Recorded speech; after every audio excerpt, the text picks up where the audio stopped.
I thought it would be a good way to establish a sense of occasion. Perhaps it's too military, which really isn't our message. That said, it's quite fun.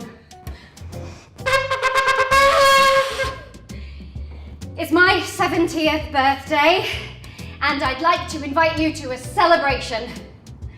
But we don't even know who you are, you say. Fair point.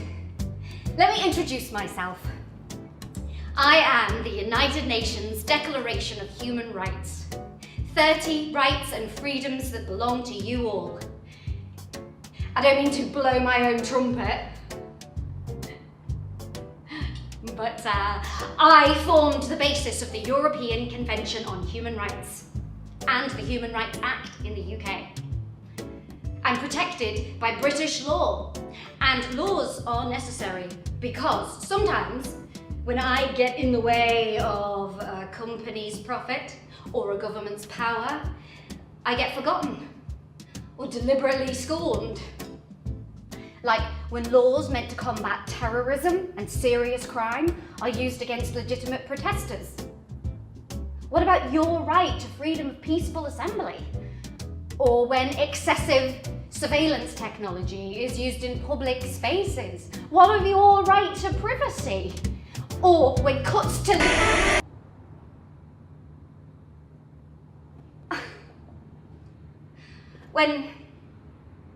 where was I?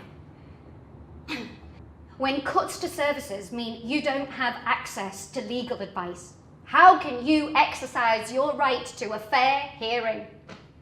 So, what am I tooting my own horn about, you ask, if I'm ignored so frequently? It was a trumpet, but it was a fair question. Truth is, and I know this sounds corny, but without you, I'm nothing. I'm just a list of admirable aspirations, a piece of paper. A common understanding of these rights and freedoms is of the greatest importance for the full realisation of this pledge. I just quoted myself. Don't hate me. But the point stands. I need you. Right, so, if you think you haven't got the time for celebrations, well, everyone has the right to rest and leisure. That's Article 24, so if you really don't have the time, then you might want to think about why. Where's this celebration taking place?